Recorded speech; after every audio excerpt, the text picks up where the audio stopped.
ఈరోజు మనము 23వ దావీదు కీర్తనని మనం ధ్యానించబోతున్నాం. అందరం కూడా బైబిల్ తెరిచి చూసినట్లయితే 23వ కీర్తనని మనము ఈరోజు ధ్యానించబోతున్నాము. ఈ కీర్తన చాలామంది క్రైస్తవులకి ఇష్టపడేటువంటి కీర్తన, అలాగే చాలామందికి తెలిసినటువంటి కీర్తన. ఈ కీర్తన గురించి తెలియనటువంటి క్రైస్తవులు బహుశా ఉండకపోవచ్చు. ఎందుకంటే చాలామంది క్రైస్తవులు, చాలామంది సేవకులు కూడా చాలాసార్లు బోధించినటువంటి కీర్తన పిల్లలు. ఇది నిజంగా ఈ కీర్తన మనం చూసినట్లయితే మన పట్ల దేవుడు ఎంత విస్తారమైన కృప కలిగి ఉన్నాడో ఈ యొక్క కీర్తన అంతట్లో మనం చూస్తుంటాం. చాలామంది వారి జీవితాలకి వారే కాపరిగా ఉండి వారి జీవితాల్ని నాశనం చేసుకుంటున్నారు.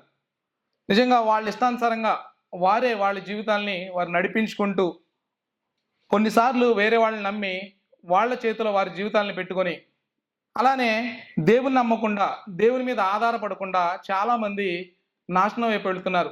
చాలామంది వారి జీవితాల్లో అలసిపోతున్నారు పిల్లరా. వారి ఉద్యోగాన్ని నమ్మి, వారికి ఉన్నటువంటి ఆస్తిపాస్తులు నమ్మి, వారికి ఉన్నటువంటి జ్ఞానాన్ని నమ్మి, వారికి ఉన్నటువంటి తెలివితేటలు నమ్మి వారు ఏం చేస్తున్నారంటే వారి జీవితాలకి వారే కాపరిగా ఉండి వారి జీవితాలని వారే నడిపించుకుంటున్నారు. ఒకవేళ అలాంటి పరిస్థితుల్లో కనుక మనలో ఎవరైనా ఉంటే తప్పకుండా మనం నేర్చుకోవాల్సినటువంటి ప్రాముఖ్యమైనటువంటి ఈ 23వ కీర్తన పిల్లరా. నిజంగా కొంతమంది భార్యాభర్తల మధ్య కూడా వివాదాలు రావడానికి కారణం కూడా వారి యొక్క జీవితాల్ని వారే కాపరిగా ఉండి వారి నడిపించుకోవడం వల్ల. ఈ యొక్క కీర్తనలో మనం ఒక గొప్ప కాపరిని మనం చూస్తుంటాం.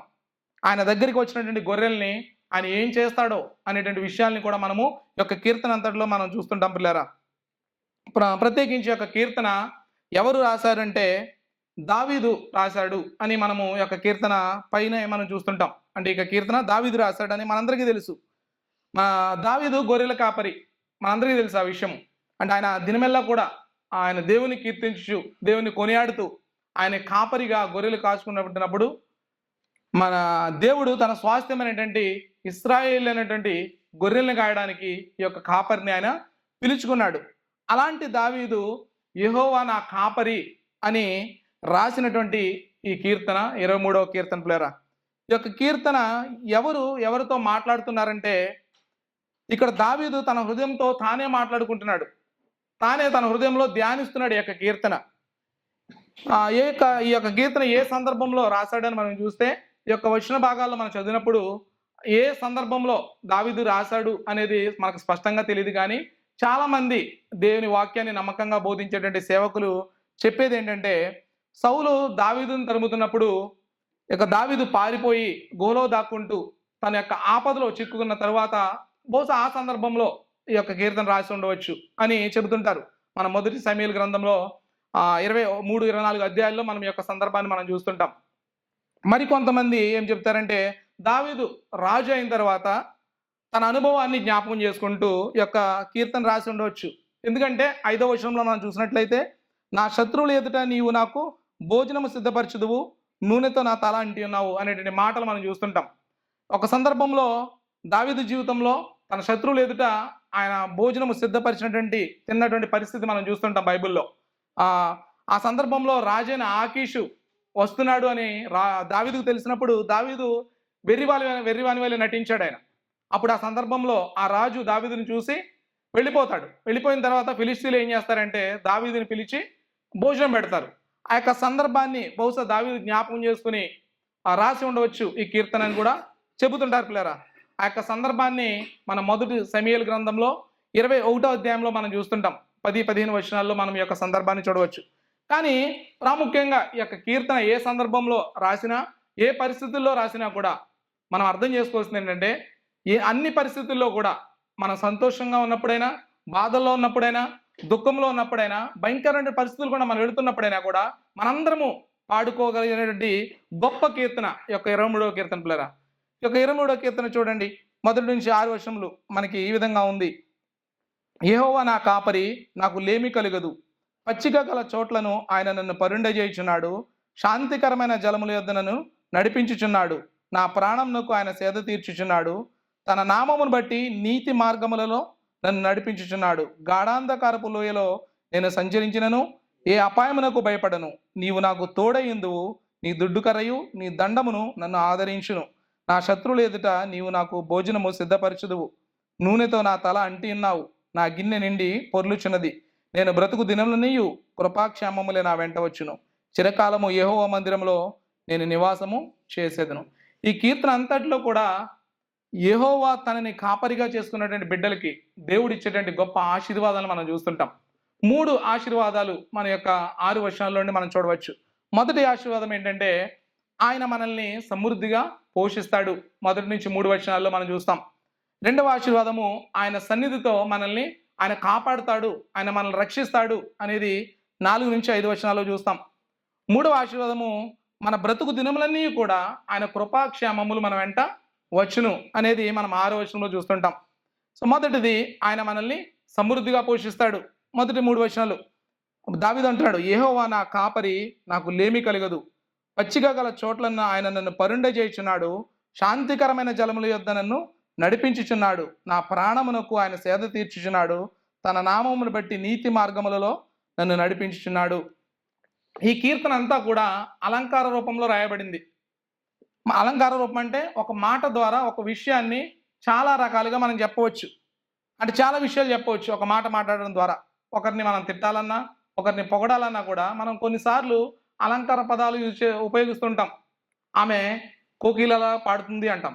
అంటే కోకిల కాదు, కానీ కోకిలలా పాడుతుంది అని మనం అలంకార రూపాన్ని ఉపయోగిస్తుంటాం. అలానే ఆయన కాకిలా ఉన్నాడు అంటే ఈ విధంగా కొన్ని పదాలు మనం ఉపయోగిస్తుంటాం. అలానే ఇక్కడ మనం చూస్తే యెహోవా నా కాపరి అంటే దేవుడిని కీర్తనాకారుడైనటువంటి దావీదు ఒక కాపరిలా పోల్చుకుంటున్నాడు. యెహోవాను కాపరిగా ఆయన పోల్చుకుంటే మరి దావీదు ఏమిటి? తనను తాను ఒక గొర్రెగా ఆయన పోల్చుకున్నాడు. పిల్లరా, దావీదు అంటున్నాడు యెహోవా నా కాపరి అని. అంటే ఈ భూమి మీద గొర్రెల కాపరిని, గొర్రెలను మనం అర్థం చేసుకున్నట్లయితే ఈ యొక్క కీర్తనని మనం చాలా బాగా అర్థం చేసుకోవచ్చు. కాపరి, గొర్రెలు అనేటువంటి మాట 23వ కీర్తనలో మాత్రమే కాదు, మనం ఆది కాండం మొదలుకొని ప్రకటన గ్రంథం వరకు చాలా పుస్తకాల్లో గొర్రెలు, ఈ యొక్క కాపరి, గొర్రెలు అనేటువంటి మాటలు రాయబడ్డాయి పరిశుద్ధ గ్రంథంలో. మరి ఇక్కడ గొర్రె చెబుతున్నటువంటి మాట ఏంటంటే ఆయన నా కాపరి అని చెబుతున్నారు. అంటే ఎందుకని గొర్రె నా కాపరి అని అంటుందంటే గొర్రెకు ఒక విచిత్రమైనటువంటి లక్షణం ఉంది. ఎందుకంటే ప్రతి గొర్రెకు కూడా గొర్రెల కాపరి కావాలి. అలాగే గొర్రె ఏ కాపరి పడితే ఆ కాపరి వెనకాల వెళ్ళదు. ఎందుకంటే తన కాపరి ఎవరో తనకి స్పష్టంగా తెలుస్తుంది గొర్రెకి. ఎందుకంటే మీరు ఏ జంతువు అయినా సరే మీరు చూడండి, కర్రతో కనుక కొడితే ప్రతి జంతువుని ముందుకు వెళుతుంది. కానీ గొర్రె విషయంలో అలా కాదు. గొర్రెని వెనకాల కడితే ముందుకు వెళ్ళదు. అది గొర్రెనికి తప్పకుండా కాపరి కావాలి. ఎందుకంటే గొర్రె ముందు ఉండి కాపరి నడిపిస్తాడు. గొర్రె ఏం చేస్తుందంటే కాపరిని వెంబడిస్తుంది. పిల్లారా, అంటే భూమి మీద మీరు ఏ జంతువుని చూడండి. ఇంకొక లక్షణం ఏంటంటే మనం ఒకసారి చూస్తే ఏ జంతువు అయినా సరే ఆపద వస్తుందంటే పోరాడతాయి, లేదంటే పారిపోతాయి అక్కడ నుండి ఆ సందర్భంలో. కానీ గొర్రె మాత్రము పోరాడదు, అలానే పారిపోదు కూడా. ఈ 2 లక్షణాలు గొర్రెకు రావు. దానికి ఎవరు ఉండాలంటే తప్పకుండా కాపరి ఉండాలి. తను తప్పకుండా గొర్రె ఏం చేస్తుందంటే కాపరి పైన ఆధారపడుతుంది. అది గొర్రె లక్షణం. మీరు అడవిలో చూడండి, అడవి అన్ని జంతువులు ఉంటాయి కానీ అడవి గొర్రె మాత్రం ఉండదు. ఎందుకంటే తన మీద తన ఆధారపడదు, ఎప్పుడు కూడా కాపరి పైనే ఆధారపడుతుంది. దానికి తప్పకుండా గొర్రెలకి కాపరి కావాలి పిల్లరా. అందుకనే ప్రతిరోజు కూడా గొర్రెల కాపరి ఏం చేస్తాడంటే సాయంకాలం అయినప్పుడు లెక్క పెట్టుకుంటాడు. గొర్రెల్ని లెక్క పెట్టుకుని సాయంకాలం అయినప్పుడు ఆయన ఏం చేస్తాడంటే వాటిని ఒక కూత పెట్టి పిలుస్తాడు ఆ మందని. అప్పుడు ఏం చేస్తాడంటే చాలా చుట్టూ ఎన్నో మందలు ఉన్నప్పటికీ కూడా తన కాపరి ఎవరో స్వరాన్ని విని గుర్తించి అవి ఆ కాపరి దగ్గరికి వెళ్తుంటాయి. అందుకనే ప్రభువైన యేసుక్రీస్తు గారు కూడా ఒక మాట అన్నారు, మనము యోహాను సువార్త చదివినప్పుడు, నా గొర్రెలు నా స్వరం వినును అని. పిల్లరా, అందుకని యెహోవా నా కాపరి అంటే నాకు నేనుగా నేను ఏం చేసుకోలేను, నేను ఏది చేసుకోలేను, నేను ప్రతిదానికి కూడా నా కాపరి పైన ఆధారపడతాను అంటున్నాడు దావీదు. ఇది నిజంగా మనం అర్థం చేసుకోవాల్సింది. నా కాపరి, యెహోవా నా కాపరి అంటే నాకు నేనేమీ చేసుకోలేను, నా ప్రతిదానికి కూడా నేను నా కాపరి పైనే నేను ఆధారపడతాను. ఆయనకు నాకు ఒక సజీవమైనటువంటి ఒక సంబంధం ఉంది, ఉనికిలో ఉన్నటువంటి ఒక సంబంధం ఉంది అనేటువంటి విషయాన్ని తెలియజేస్తూ ఉంది పిల్లరా. అంటే నా దేవుని యొక్క స్వరాన్ని నేను వినగలుగుతాను. నేను ఏ పరిస్థితుల్లో ఉన్నా కూడా, నేను ఎక్కడ ఉన్నా కూడా నా దేవుని స్వరాన్ని నేను వినగలుగుతాను అనేటువంటి విషయాన్ని దావీదు చెబుతున్నాడు. అది దావీదు అంటున్నటువంటి యెహోవా నా కాపరి అంటే అర్థం పిల్లరా. ఆయన ఇంకొక మాట అంటున్నాడు అని రెండో భాగంలో ఏమంటున్నాడంటే నాకు లేమి కలగదు అంటున్నాడు. నిజంగా కనుక యెహోవా కనుక నా కాపరి అయితే నాకు లేమి కలగదు. అంటే మనం అర్థం చేసుకోవాల్సింది నాకు ఏ కొదువ ఉండదు, లేదంటే నాకు ఏ ఇబ్బందులు ఉండవు అని కాదు. మనం అర్థం చేసుకోవాల్సింది ఏ ఇబ్బందులు ఉన్నప్పటికీ, మన జీవితంలో ఎన్ని సవాళ్ళు ఉన్నప్పటికీ, ఒడిదొడుకులు ఉన్నప్పటికీ కూడా మన జీవితంలో నేను ధైర్యంగా ఉంటాను, నిబ్బరంగా ఉంటాను అనేది అర్థం ఇస్తుంది. ఇక్కడ లేమి కలుగదు అంటే అర్థం. అంటే యెహోవా నా కాపరి అయితే నా ప్రతి పరిస్థితుల్లో కూడా ఆయన నాతో పాటు ఉన్నాడు అని నిబ్బరం కలిగి ఉండడం మన జీవితాల్లో. అది లేమి లేకపోవడం అంటే. లేమి లేకపోవడం అంటే మనకు ఐశ్వర్యం అంతా కలిగి ఉన్నప్పుడు అది లేమి లేకపోవడం కాదు. ఏమీ లేకపోయినా యెహోవా నాతో ఉన్నాడు, ఆయన నా అన్ని పరిస్థితుల్లో కూడా నాతో ఉన్నాడు అని నిబ్బరంగా కలిగి ఉండడం మన జీవితాల్లో. అది దావీదు చెప్తున్నటువంటిది. కాబట్టి తప్పకుండా దేవుడు సమృద్ధిగా అనుగ్రహిస్తాడు. ఎప్పుడంటే యెహోవా నీ కాపరి నా కాపరి అయితే. కాబట్టి మనం టెన్షన్ పడాల్సిన అవసరం లేదు పిల్లరా. ఆయనే చూసుకుంటాడు. మనం ఆయనతో సంబంధాన్ని కలిగినప్పుడు యెహోవా నా కాపరి, ఆయనకి మనం గొర్రెగా ఉండి ఆయన కాపరిగా ఆ సంబంధాన్ని మన జీవితంలో కలిగి ఉంటే కనుక తప్పకుండా దేవుడు మనల్ని ఆయన పోషిస్తాడు. ఆయనతో గొప్ప సంబంధం కలిగి ఉంటాం. అప్పుడు మనం భయపడాల్సిన అవసరం లేదు. మనకు లేమి ఉండదు. ఎందుకంటే యెహోవా మనతో ఉన్నాడు అంటూ ఆయన చెప్తున్నాడంటే రెండవ వచనంలో పచ్చిక గల చోట్లను ఆయన నన్ను పరుండ చేయుచున్నాడు అంటున్నాడు. ఎప్పుడు మరి గొర్రెలు పడుకుంటాయంటే మీరు ఒకసారి ఆలోచన చేస్తే వాటికి భయం లేనప్పుడు పడుకుంటాయి. వాటికి ఆహారం సమృద్ధిగా ఉన్నప్పుడు అవి పడుకుంటాయి. అలానే వాటికి భారంగా లేనప్పుడు కూడా పడుకుంటాయంట గొర్రెలు. అంటే కాపరి ఏం చేస్తాడంటే వాటికి ఏ భయం రాకుండా, ఏ ఆపద వాటిని పొంచకుండా ఉండడానికి కాపరి చాలా జాగ్రత్తగా చూసుకుంటాడు. అలానే కాదు, చాలా జాగ్రత్తగా వాటిని పచ్చిక గల చోట్లకి ఆయన నడిపిస్తాడంట, సమృద్ధిగా వాటికి ఆహారం పెట్టడానికి. ఎందుకంటే అవి ఆకలిగా ఉంటే పడుకోవు గొర్రెలు. కాబట్టి ఆయన సమృద్ధి కలిగినటువంటి పచ్చగడ్డి దగ్గర కూడా కాపరి తీసుకువెళ్తాడు. అంతేకాదు, గొర్రెకి ఒక లక్షణం ఏంటంటే గొర్రెకి బొచ్చు పెరుగుతూ ఉంటుంది. కాపరి తగిన సమయంలో ఆయన బొచ్చును కత్తిరిస్తూ ఉంటాడంట. లేకపోతే ఏమవుతుందంటే బరువు పెరిగి గొర్రె పడుకోదంట. యాక్చువల్గా అది భారంగా ఫీల్ అవుతుందంట గొర్రె. కాబట్టి బరువు ఉంటాయి, పడుకోవు. కాబట్టి కాపరి ఏం చేస్తాడంటే తగిన సమయంలో వాటి బొచ్చు కత్తిరిస్తూ ఉండి చక్కగా వాటిని ఆ పచ్చిక గల చోట్లకి ఆయన తీసుకువెళ్తూ ఉంటాడు. అప్పుడు ఏం చేస్తాడంటే అవి చక్కగా పడుకుంటాయి పిల్లరా. భయం లేకుండా ఆ పచ్చిక గల దాన్ని తింటూ భారం లేకుండా ఎంతో సంతోషంగా ఉంటూ గంతులు వేస్తూ చక్కగా గొర్రెలు పడుకుంటాయి. మనము అర్థం చేసుకోవాల్సింది ఏంటంటే మన జీవితాల్లో కూడా పిల్లరా, దేవుని యొక్క వాక్యం కనుక ఆయన మనల్ని పోషిస్తున్నప్పుడు మన జీవితాల్లో భయం ఉండదు, మన జీవితాల్లో ఆకలి ఉండదు, మన జీవితాల్లో భారం ఉండదు. పాపం అనే భారంతో మనం ఒకవేళ బాధపడుతుంటే దేవుడు యెహోవా మనకు తోడుగా ఉన్నప్పుడు మనం అవేవి ఉండవు మన జీవితాల్లో. మనం చాలా ప్రశాంతంగా ఏదైతే పచ్చిక చోట్ల ఆ గొర్రె ఏ విధంగా అయితే పండుకుంటుందో మనం కూడా అలా విశ్రాంతిగా చక్కగా చాలా రెస్ట్ తీసుకుంటాం మన జీవితాల్లో. ఆయన అంటూ ఇంకొక మాట అంటున్నాడు దావీదు 2వ భాగంలో, శాంతికరమైన జలం యొద్దకు నన్ను నడిపించుచున్నాడు. అంటే అంతేకాదు, కాపరి వాటిని ఏం చేస్తాడంటే శాంతికరమైన జలం యొద్దకు తీసుకుని వెళ్తాడంట. గొర్రెలు ఏం చేస్తాయంటే పారే నీళ్ళ దగ్గర అవి నీళ్లు తాగలేవు. కాబట్టి మంచి కాపరి ఏం చేస్తాడంటే వాటిని ఒక నిలుచున్నటువంటి ఆ నీటి దగ్గరికి, ఆ శాంతికరమైనటువంటి జలముల దగ్గరికి ఆయన తీసుకువెళ్తాడు. అంటే వాటికి ఏ విధమైన చింత లేదు, ఏ విధమైనటువంటి బాధ లేదు. ఎందుకంటే చక్కగా పచ్చగడ్డి దగ్గర తీసుకువెళ్ళాడు ఆయన కాపరి. అలానే అవి చక్కగా పడుకుంటున్నాయి, చక్కగా మంచిగా నీళ్లు తాగుతున్నాయి. కాబట్టి అవి చాలా సమృద్ధిగా ఉన్నాయి. నిజంగా మనం అర్థం చేసుకోవాల్సింది ఏంటంటే పిల్లారా, దేవుడు కూడా తన బిడ్డల్ని సమృద్ధిగా పోషిస్తాడు. ఎప్పుడంటే ఆయన్ని మనం కాపరిగా చేసుకున్నప్పుడు. భౌతికంగా మాత్రమే కాదు, మన జీవితాలు అర్థం చేసుకోవాల్సింది ఇంకొకటి ఉంది. ఏంటంటే యెహోవా తన యొక్క జ్ఞానంతో, తన యొక్క వాక్కుతో మనల్ని ఆయన సమృద్ధిగా పోషిస్తాడు అనేటువంటి విషయాన్ని మనం అర్థం చేసుకోవాలి. ఎందుకంటే మనుషుడు రొట్టె వలన కాదు, కానీ దేవుని నోట నుండి వచ్చే ప్రతి మాట వలన కూడా బ్రతుకును అనేటువంటి విషయాన్ని మనం చూస్తుంటాం. కాబట్టి మనకు కావాల్సింది ఈ లోకంలో ఉండేటువంటి భౌతికపరమైన ఆహారం మాత్రమే కాదు. మనకు కావాల్సింది యెహోవా వాక్కు మనకి సమృద్ధిగా కావాలి. అప్పుడే మనం పోషింపబడతాం మన జీవితాల్లో. మరి బహుశా మనం ఒకవేళ చెడ్డ కాపరి చేతిలో పడితే గొర్రెలు పట్టించుకోడు చెడ్డ కాపరి. బహుశా మనం కనుక చెడ్డ కాపరి అబద్ధ బోధకుల చేతిలో పడితే కనుక నిజంగా మనకి యెహోవా యొక్క జ్ఞానం మనకు దొరకదు పిల్లరా. బహుశా మనం అనుకోవచ్చు, మరి యెహోవా ఏ పచ్చిక బయలుగా నడిపిస్తున్నాడు నన్ను అని మనకు ప్రశ్న రావచ్చు.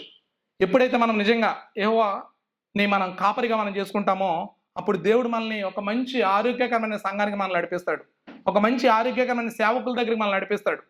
దేవుడు ఈ విధంగా మనల్ని సమృద్ధి అనే వాక్యంతో మనల్ని పోషిస్తాడు పిల్లరా. అప్పుడు మనలో భయం కానీ వెలితి కానీ మరి ఏ భారం కానీ మనకు ఉండదు. ఎందుకంటే సమృద్ధి అనే వాక్యం మనకు దొరుకుతుంది. చక్కటి ఆరోగ్యకరమైన సంఘంలో మనం ఎదుగుతున్నాం. ఆయన మనల్ని ఆ విధంగా ఆయన యొక్క వాక్య జ్ఞానంతో మనల్ని పోషిస్తున్నాడు కాబట్టి మనకి ఏ విధమైన భయంగా మన లోకంలో ఉండదు. మనం ఏ పరిస్థితుల్లో ఉండ వెళ్ళినా కూడా మనం చాలా ధైర్యంగా ఉంటాం. చాలా చక్కగా విశ్రాంతి తీసుకుంటాం. ఆ గొర్రెలు ఏ విధంగా అయితే పడుకుంటాయో ఆ విధంగానే మనం పడుకుంటాం. చాలా మంది జీవితాల్లో నిద్ర పట్టదు. ఎందుకంటే వారికి ఎప్పుడు కూడా వాళ్ళ జీవితాలు ఏముంటుందంటే భయం ఉంటుంది. ఎప్పుడు వాళ్ళు భారంగానే ఫీల్ అవుతారు పాప భారంతో. కానీ దేవుని ఒక వాక్యం చేత నింపబడిన బిడ్డలు చాలా ప్రశాంతంగా ఉంటారు. వాళ్ళ చుట్టుపక్కల ఎన్ని ఈ విధంగా యుద్ధాలు రానివ్వండి, ఎన్ని ఈ విధంగా వరదలు రానివ్వండి, వాళ్ళు చాలా ప్రశాంతంగా ఉంటారు. ఎందుకంటే వాళ్ళ హృదయాల్లో దేవుని యొక్క వాక్యం చేత వారు పోషింపబడుతున్నారు కాబట్టి. వారి జీవితాలకి వారు కాపరిగా లేరు. వారి జీవితాలకి యెహోవాని కాపరిగా వారు చేస్తున్నారు కాబట్టి. పిల్లరా, ఆ విధంగా దేవుడు మనల్ని పోషిస్తాడు. అలానే ఇంకా మనం ముందు వచనంలో 3వ వచనంలో చూస్తే దావీదు అంటున్నాడు, నా ప్రాణమునకు ఆయన సేద తీర్చుచున్నాడు. కొన్నిసార్లు గొర్రెలకు గాయాలైనప్పుడు, అవి బలహీనంగా ఉన్నప్పుడు మంచి కాపరి ఏం చేస్తాడంటే జాగ్రత్తగా వాటి గాయాలని కట్టి వాటి తిరిగి మరలా వాటిని బలపరుస్తాడంట. అప్పుడు ఏం చేస్తాయంటే ఆ గొర్రెలు చక్కగా విశ్రాంతి తీసుకుంటాయి. వాటి ప్రాణానికి అవి సేద తీర్చుకుంటాయి. పిల్లరా, మనం కూడా బలం లేని వారం, మనం చాలా బలహీనం. చాలాసార్లు మన జీవితాల్లో గాయాలు అవుతూ ఉంటాయి. కానీ మనల్ని ఎవరికైతే విశ్రాంతి లేదో, ఎవరికైతే నెమ్మది లేదో ఆయన ఏం చేస్తాడంటే సేద తీరుస్తాడంట మనల్ని. ఎప్పుడైతే తన జ్ఞానంతో మనం నిండి ఉంటామో మన జీవితాల్లో నెమ్మది కలుగుతుంది. ఎప్పుడైతే తన వాక్యతో సమృద్ధిగా మనల్ని ఆయన పోషిస్తాడో మన హృదయానికి నెమ్మది వస్తుంది. మనం సేద తీరుస్తాం మన జీవితాల్లో. పిల్లరా, ఇది చాలా ప్రాముఖ్యం మన జీవితాల్లో, జ్ఞాపకం పెట్టుకోవాలి. అలానే ఇంకొక మాట అంటాడు ఇక్కడ, చాలా తన నామమును బట్టి నీతి మార్గంలో నన్ను నడిపించుతున్నాడు అంటున్నాడు. ఇంకొక మాట దావీదు 3వ వచనం 2వ భాగంలో. ఇక్కడ మనం చూస్తే గొర్రెల కాపరికి తన యొక్క గొర్రెల్ని ఎక్కడికి తీసుకువెళ్లాలో, వాటి యొక్క గమ్యము ఎక్కడికో ఆ కాపరి ఆ గొర్రెల్ని తీసుకువెళ్ళక ముందే తనకు తెలుసు. ఎక్కడికి వెళ్తే ఆ గొర్రెలు మంచిగా ఉంటాయో, వాటికి మంచిదో కాపరి ముందుగానే తనకు తెలుసు కాబట్టి వాటిని ఏం చేస్తాడంటే అక్కడికే తీసుకువెళ్తాడు. ఆ యొక్క మార్గాల దగ్గరికి తీసుకువెళ్తాడు. అదేవిధంగా పరిశుద్ధుడైన దేవుడు మన జీవితంలో చీకటి మార్గాలు కానీ, చీకటి పనులు కానీ, పాపపు మాటలు కానీ మన జీవితంలో ఉండకుండా ఆయనే మనల్ని నీతి మార్గాల్లో నడిపిస్తాడంట. పిల్లరా, మనల్ని చూసిన వారు ఒక మంచి సాక్ష్యాన్ని ఇస్తారు. ఎందుకంటే ఒకప్పుడు చీకటి బ్రతుకులో బ్రతికేవాడు, ఒకప్పుడు పాపంలో తన ఇష్టానుసారంగా బ్రతికేవాడు. కానీ ఈ విధంగా మారాడు, నీతి మార్గాల్లో ఆయన నడుస్తున్నాడని మన గురించినటువంటి గొప్ప సాక్ష్యాన్ని ఇతరులు ఇస్తారంట. పిల్లరా, ఎప్పుడైతే దేవుడు మనల్ని నీతి మార్గంలో నడిపిస్తున్నాడో, కాబట్టి ఆయనే మనల్ని చేతి పట్టుకొని నడిపిస్తాడు. అప్పుడు మనము పాపాలను జయించి మన పరిశుద్ధతను ప్రేమించగలం. ఇంతకుముందు మనం చేసినవి చేయం. ఇంతకుముందు వెళ్ళిన చోటకి మనం వెళ్ళం. ఇంతకుముందు మనం బ్రతికినటువంటి ఆ జీవితాన్ని మనం బ్రతకం. ఎందుకంటే మన జీవితాలకి యెహోవాని కాపరిగా చేసుకున్నాం కాబట్టి. ఇప్పుడు మన కాపరి ఎవరు? ఇప్పుడు నా కాపరి నిత్యుడైన ఆ యెహోవా కాబట్టి మనం ఏ మార్గాల్లో నడుస్తామంటే నీతి మార్గాల్లో నడుస్తాం. ఇతరులు గొప్ప సాక్ష్యాన్ని కలిగి ఉంటారు మన పట్ల. ఆ విధంగా దేవుడు మనల్ని నడిపిస్తాడంటండి. అంతేకాదు ఆయన ఒక మాట అంటాడు, ఈ యొక్క 3వ వచనం 2వ భాగంలో తన నామమును బట్టి అనేటువంటి మాట కూడా ఉంది. ఇక్కడ నీతి మార్గాల్లో నడిపించినటువంటి ముందు మాట. ఇక్కడ దావీదు ఎందుకు అంటాడంటే తన నామం బట్టి అని రాశాడంటే మనం అర్థం చేసుకోవాల్సింది ఏమంటాడంటే, దావీదు బ్రతుకుతుంది నా శక్తితో నేను బ్రతకడం లేదు, నేనేమి చేయలేను, నేను బ్రతుకుతుంది కేవలము యెహోవా యొక్క కృప వల్లనే. నా జీవితంలో ఏది జరిగినా అది నా బలంతో కాదు, నా శక్తితో కాదు, కానీ కేవలము తన నామమును బట్టి ఆయన మహిమ కోసమే ఆయన ఇవన్నీ చేస్తున్నాడు అనేటువంటి గొప్ప విశ్వాసాన్ని దావీదు కలిగి ఉన్నాడు. అందుకని ఆ మాట అంటున్నాడు, తన నామమును బట్టి. అంటే ఆయన నామమును బట్టి, ఆయన నామ మహిమ కొరకే దేవుడు ఆయన నీతి మార్గాల్లో నన్ను నడిపిస్తున్నాడు అనేటువంటి విషయాన్ని దావీదు చెబుతున్నాడు. పిల్లరా, అంటే నీతి మార్గాల్లో మనం నడుస్తున్నామంటే అది మన నీతి, మన బలము, మన జ్ఞానం కాదు. నీతి మార్గాల్లో మనం నడుస్తున్నామంటే ఆయన మహిమ కోసమే, తన నామమును బట్టి ఆయన మహిమ కోసమే మనల్ని నడిపిస్తున్నాడు అనేటువంటి విషయాన్ని మనం అర్థం చేసుకోవాలి. అంటే ఆయన వాక్యాన్ని మనకు సమృద్ధిగా ఇస్తున్నాడు. సమృద్ధిగా ఇవ్వడంతో పాటు మనల్ని ఏం చేస్తున్నాడంటే మన పాడైపోయినటువంటి జీవితాన్ని, గొర్రెలకు ఏ విధంగా అయితే గాయమైనప్పుడు ఆ కాపరి కట్టి తిరిగి మరలా వాటిని బలపరుస్తున్నాడో, సేద తీరుస్తున్నాడో, అలానే యెహోవా మనల్ని ఏం చేస్తాడంటే మన పాడైపోయినటువంటి జీవితాలను తిరిగి మరలా ఆయన సేద తీరుస్తాడంట. తీర్చడమే కాదు కానీ మనల్ని ఏం చేస్తాడంటే నూతన మార్గాల్లో, నీతి మార్గాల్లో మనల్ని ఆయన నడిపిస్తాడంట. ఆయన్ని సంతోషపెట్టేటువంటి మార్గాలు, అంటే ఆయన్ని సంతోషపెట్టేటువంటి మార్గాల్లో ఆయన మనల్ని నడిపిస్తున్నాడు. కాబట్టి పిల్లారా, ఎప్పుడైతే మన జీవితాల్ని యెహోవాకి కాపరిగా మనం అప్పగించుకుంటామో దేవుడు సమృద్ధిగా పోషిస్తాడండి. దేవుడు సమృద్ధిగా తన వాక్యంతో మనల్ని పోషిస్తాడు. అప్పుడే మనం మన జీవితాల్లో దావీదు అన్నట్టుగా మనం ఈ విధంగా మనము గొప్ప విశ్వాసాన్ని మనం కనపరచగలం. లేకపోతే మనం చాలాసార్లు బలహీనపడతాం మన జీవితాల్లో. ఎందుకంటే మన జీవితాన్ని మనమే కాపరిగా ఉండి నడిపించుకుంటున్నాం కాబట్టి.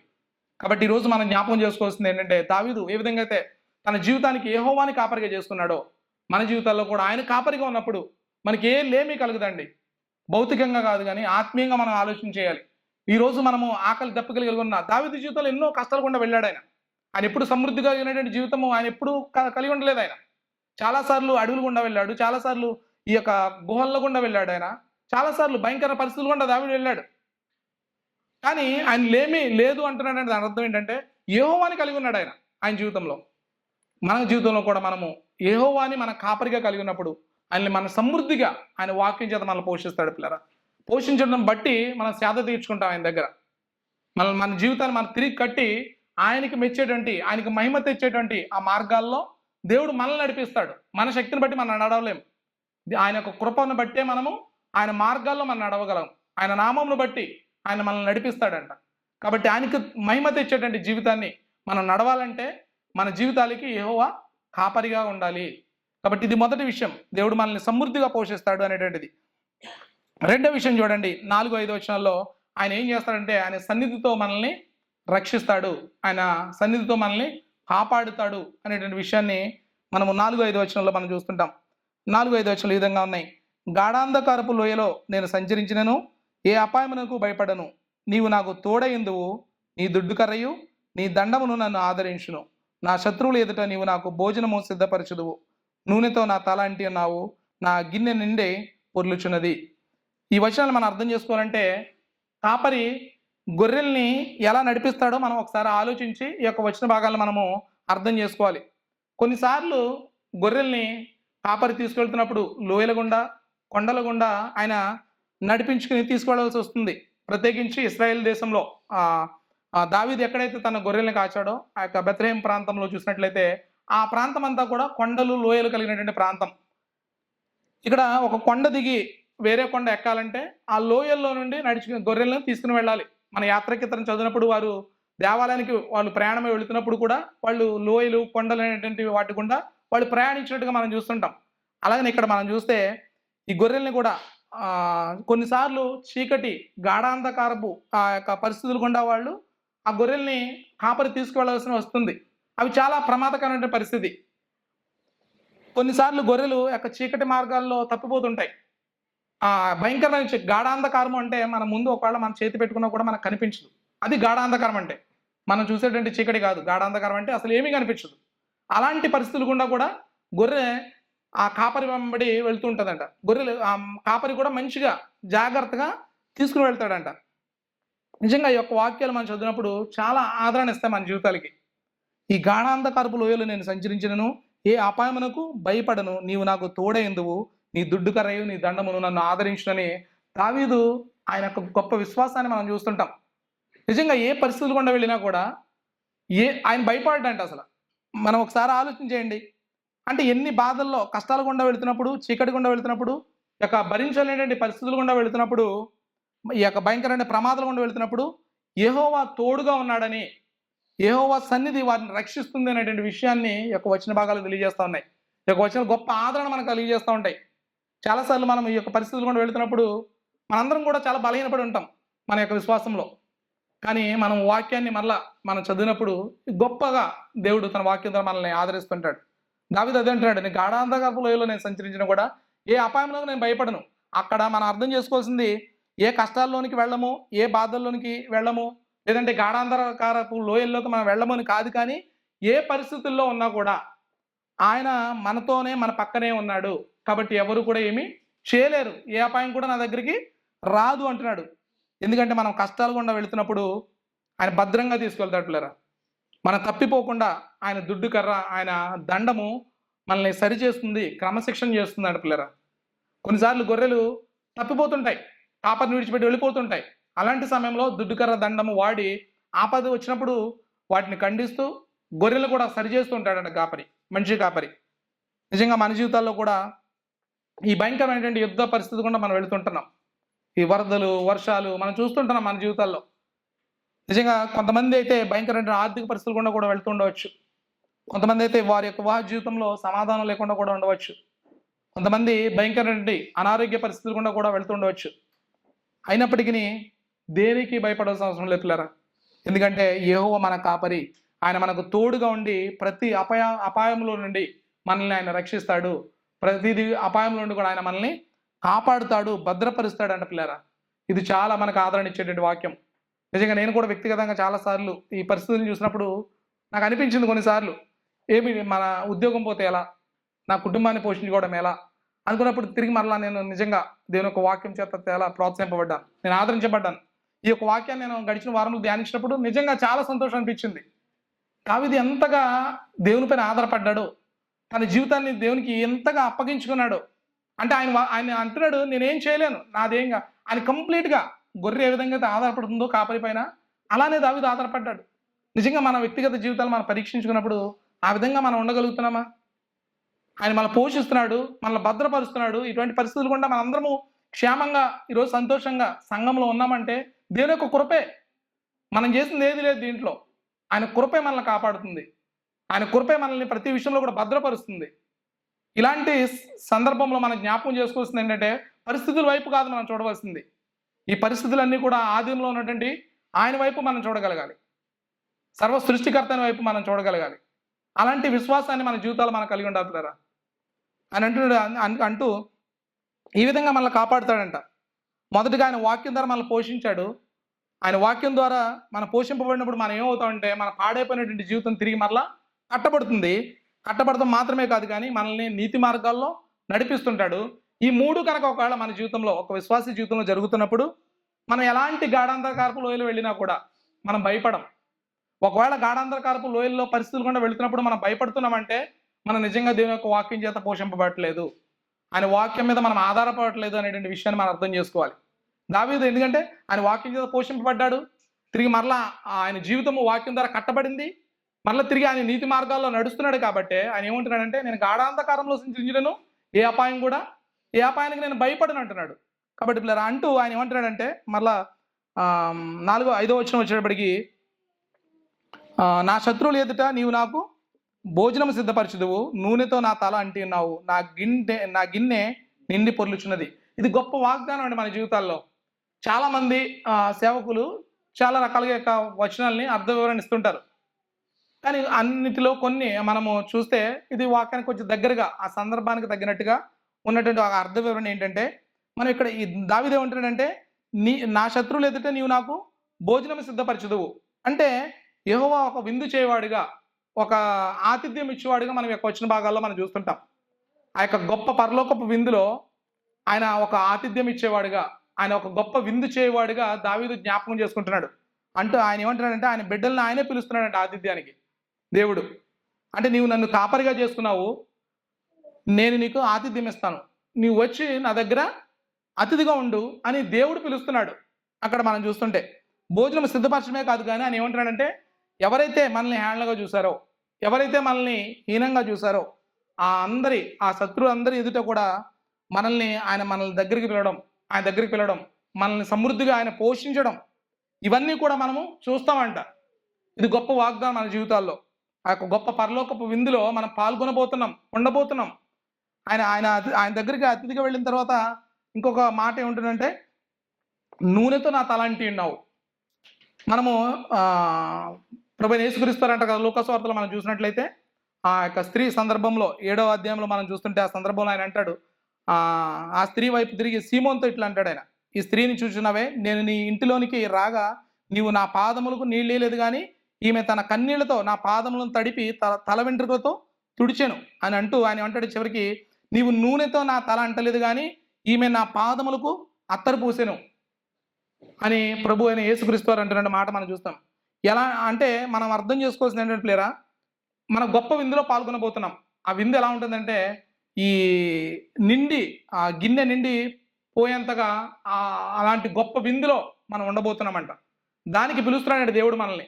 ఎవరైతే యెహోవాని కాదు అంటే, తన బిడ్డల కోసం ఒక మంచి విందుని, సమృద్ధమైనటువంటి ఆహారాన్ని కూడా దేవుడు సిద్ధపరుస్తున్నాడు. అంతేకాదు మన శత్రువులందరూ చూస్తుండగా కూడా దేవుడి మనల్ని దీవించడం మన జీవితాల్లో మనం చూస్తుంటాం. కాబట్టి మన కష్టకాలంలో ఉన్నప్పుడు కూడా దేవుడు మనల్ని పోషిస్తాడు పిల్లరా. ఆయన సన్నిధితో మనల్ని కాపాడుతాడు, భద్రపరుస్తాడు. అంతేగాని ఎంత గొప్ప వాగ్దానం మన జీవితాల్లో నెరవేరబోతుంది. కాబట్టి ఈ యొక్క విషయాన్ని మనం ఎప్పుడు కూడా జ్ఞాపకం చేసుకోవాలి. ఈ యొక్క నూనెతో తలండడం అనేది విషయం కూడా మనము అర్థం చేసుకుంటే, నూనెతో తలండడం అనేది ఏం తెలియజేస్తుందంటే ఆనందానికి, సంతోషానికి గుర్తుగా ఉంటుంది. అంటే మనం ఆయనతో ఉన్నప్పుడు మనం నిత్య ఆనందంలో ఉంటాం, నిత్య సంతోషంలో ఉంటాం, ఆయనతో పాటు ఉండబోతున్నాం. ఆయనతో ఉంటే మనకి ఏ బాధ లేదు, ఎప్పుడు దుఃఖం లేదు, సంతోషమే, ఆనందమే మనతో ఉంటుంది. ఆ విషయాన్ని తెలియజేస్తూ ఈ మాట రాసేశాడు దావీదు. నూనెతో నా తల అంటున్నావు అంటే అది, అంటే నువ్వు నాకు సంతోషాన్ని, ఆనందాన్ని ఇవ్వబోతున్నావు ఆయనతో పాటు ఈ నిత్యము కూడా అనేటువంటి విషయాన్ని తెలియజేస్తా ఉన్నాడు.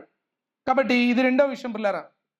ఆయన ఎప్పుడు కూడా ఆయన బిడ్డల్ని యెహోవా కాపరిగా చేసుకున్నట్లయితే మనం ఏ పరిస్థితులు గుండా వెళ్ళినా ఆయన మనల్ని సరిచేస్తూ, కొన్నిసార్లు మన జీవితాల్లో కష్టాల్ని దేవుడే అనుమతిస్తాడు. ఎందుకంటే మనల్ని ఆయన సరిచేయడం కోసం. అలాంటి సందర్భంలో కూడా మనం ఏం జ్ఞాపకం చేసుకోవాలంటే, నువ్వు నా కాపరివి, నువ్వు నన్ను భద్రపరుస్తావు, నువ్వు నన్ను రక్షిస్తావు, నేను ఏ పరిస్థితులు గుండా వెళ్ళినా నేను నీ మీద ఆధారపడతాను అనేటువంటి విశ్వాసాన్ని మన జీవితాల్లో మనము కలిగి ఉండాలి. ఇది రెండో విషయం. మూడవ ఆశీర్వాదం మనం చూసినట్లయితే చివరి వచనంలో చూస్తే, మన బ్రతుకు దినములన్నీ కూడా ఆయన కృపాక్షేమములే మన వెంట వచ్చును. 6వ వచనం విధంగా ఉంది, నేను బ్రతుకు దినములన్నీ కృపాక్షేమములే నా వెంట వచ్చును, చిరకాలము యెహోవా మందిరములో నేను నివాసము చేసేదును. ఇక్కడ కృపాక్షేమములు అంటే మనం అర్థం చేసుకోవాల్సింది కృప, క్షేమము, ఆయన మంచితనము, ఆయన మారని ప్రేమ. మనం ఇంగ్లీష్లో చూసినట్లయితే గుడ్నెస్ అండ్ మెర్సీ అని ఉంటుంది. అంటే ఆయన మంచితనము, ఆయన మారని ప్రేమ. అంటే నేను బ్రతుకు దినములన్నీ కూడా ఆయన మంచితనము, ఆయన మారని ప్రేమ నా వెంట వచ్చును అని దావీదు చెబుతున్నాడండి. నిజంగా ఈ రెండు కూడా దేవుని యొక్క లక్షణాలే. మారని ప్రేమ, మంచితనము, ఇవి మనుషుల్లో ఉండే లక్షణాలు కాదు. ఈరోజు మనం చాలామందిని ఈయన మంచివాడు, ఆమె మంచిది అంటాం. మంచిది అని ఉందంటే దానికి అర్థము ఆయనే, దేవుడే మంచివాడు, ఆయనే మంచివాడు. మనకు మంచి అని ఉంది అంటే అది ఆయన నుండి పొందుకుందే. మనలో మంచి ఏది లేదు పిల్లరా, మనందరం కూడా పాపులమే.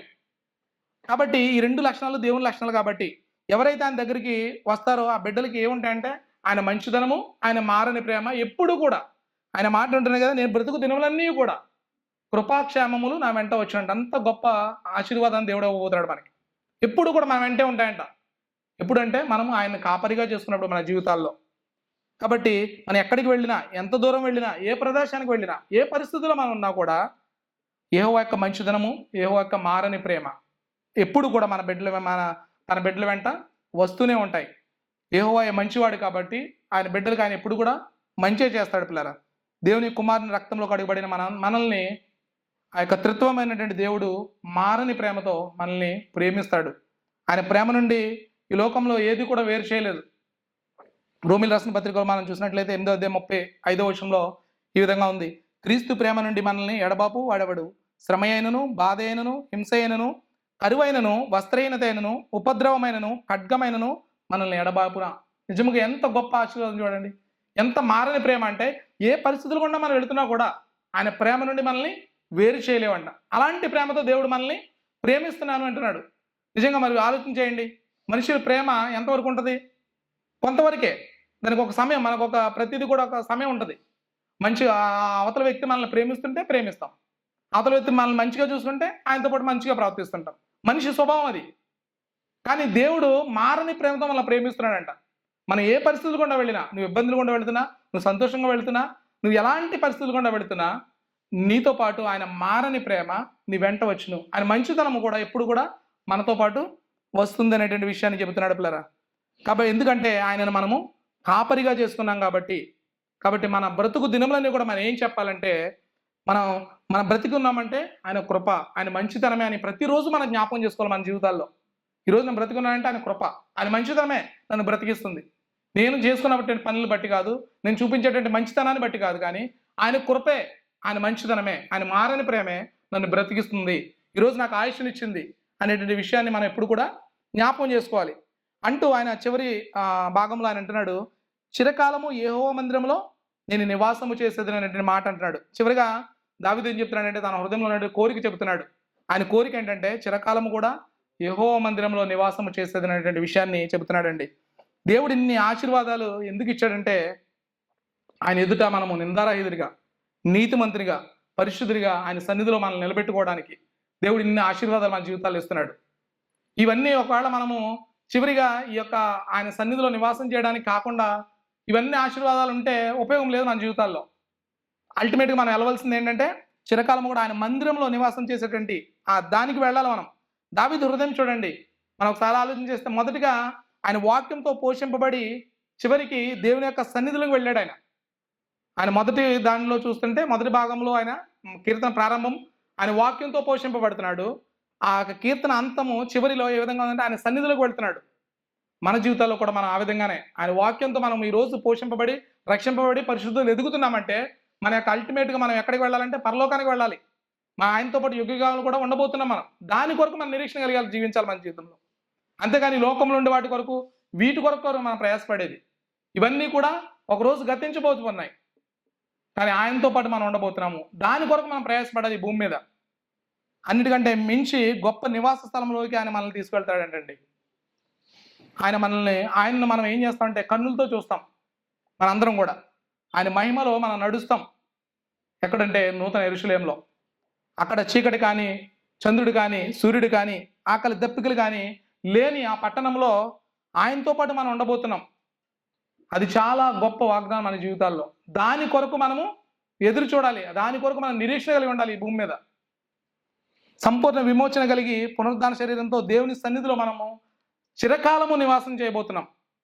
అది దావీదు అంటున్నటువంటి మాట. ఇది ఎవరి జీవితంలో జరుగుతుందంటే ఎవరైతే యెహోవాని తమ జీవితాలకి కాపరిగా చేసుకుంటారో వారి జీవితాల్లో ఇది జరగబోతుంది పిల్లరా. కాబట్టి మరి ఇన్ని గొప్ప ఆశీర్వాదాలు ఇస్తున్నటువంటి ఆ కాపరి యెహోవా ఎవరంటే ఆ యెహోవాను మనం నూతన నిబంధనలో చూస్తాం. నిత్యుడకు దేవుడు ఆయన, పరిశుద్ధుడు, మొదటివాడు, కడపటివాడు, ఆయనే సమస్తమును చేసినటువంటి వాడు, విమోచకుడు, మన రక్షకుడు, మంచి కాపరి, మన కోసం ప్రాణం పెట్టినటువంటి ఆ కాపరి, ప్రధాన కాపరి ఆయనే మన ప్రభు అయిన యేసుక్రీస్తు వారి పిల్లరా. ఆయనే నిన్ను నన్ను వెతకడానికి ఈ భూమి మీదకి వచ్చాడు. ఆయన ఈ గొర్రెల కాపరి ఎందుకు మన కోసం ఇవన్నీ చేస్తున్నాడంటే ఇవన్నీ ఎందుకు చేస్తున్నాడంటే మనల్ని పాపము నుండి విమోచించడం కోసం, మనల్ని మరణం నుంచి చీకటి నుంచి విడిపించి తన కృపా మహిమకు కీర్తి కలిగినట్లు ఆయన సన్నిధికి మనల్ని తీసుకువెళ్ళడం కోసం ఆయన ఇదంతా చేస్తున్నాడంట.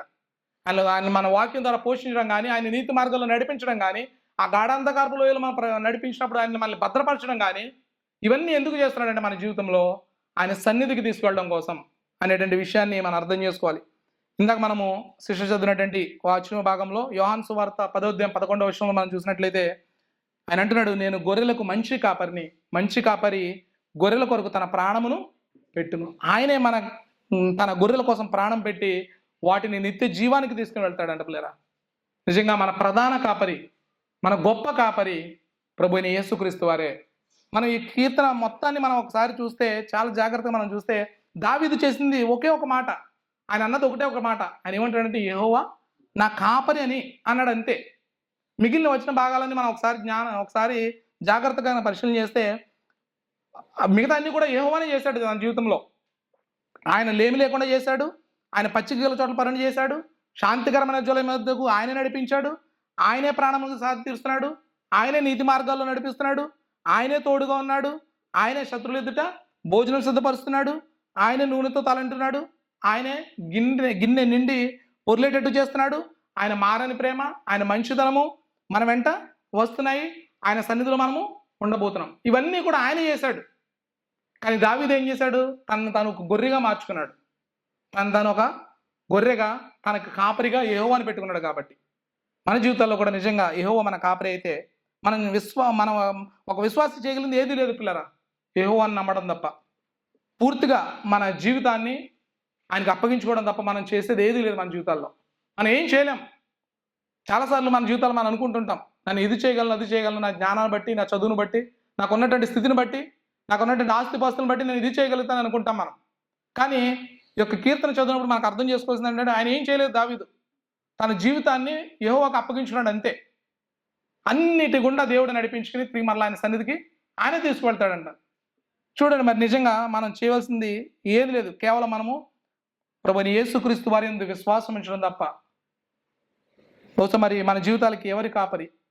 నీకు నీవే కాపరిగా ఉంటే నిత్య నాశనానికి వెళ్ళిపోతున్నావు. కానీ నీ జీవితానికి నా జీవితానికి గనక ప్రభువైన యేసుక్రీస్తు వారు ఆ గొప్ప కాపరి, ప్రధాన కాపరి మనకి కాపరిగా ఉంటే గనక ఆయన మనల్ని నిత్య జీవానికి తీసుకువెళ్తాడు. కాబట్టి ఎవరైతే ఇంకను ప్రభువైన యేసుక్రీస్తు వారిని విశ్వాసం ఉంచకుండా మీ పాపాల్లో ఇంకను మీరు దానికి బానిసగా మీరు బ్రతుకుతుంటూ మీ జీవితానికి మీరే కాపరిగా ఉంటే దయచేసి ఈరోజే మనం ప్రభువైన యేసుక్రీస్తు వారి యందు మనం విశ్వాసం ఉంచుదాం. మన పాపాలను ఆయన ఎదుట ఒప్పుకుందాం. ఆయన మనల్ని క్షమించి, మన పాపాలను క్షమించి ఆయన మనకి గొప్ప నిత్య జీవాన్ని ఇవ్వబోతున్నాడు. కాబట్టి మనందరం కూడా ఆ మంచి కాపరి అయిన ఆయన యొద్దకు మనం వెళదాం. దేవుని బిడ్డగా ఇక్కడ దావీదు ఒక మంచి కాపరిని మనం ముందుంచాడు.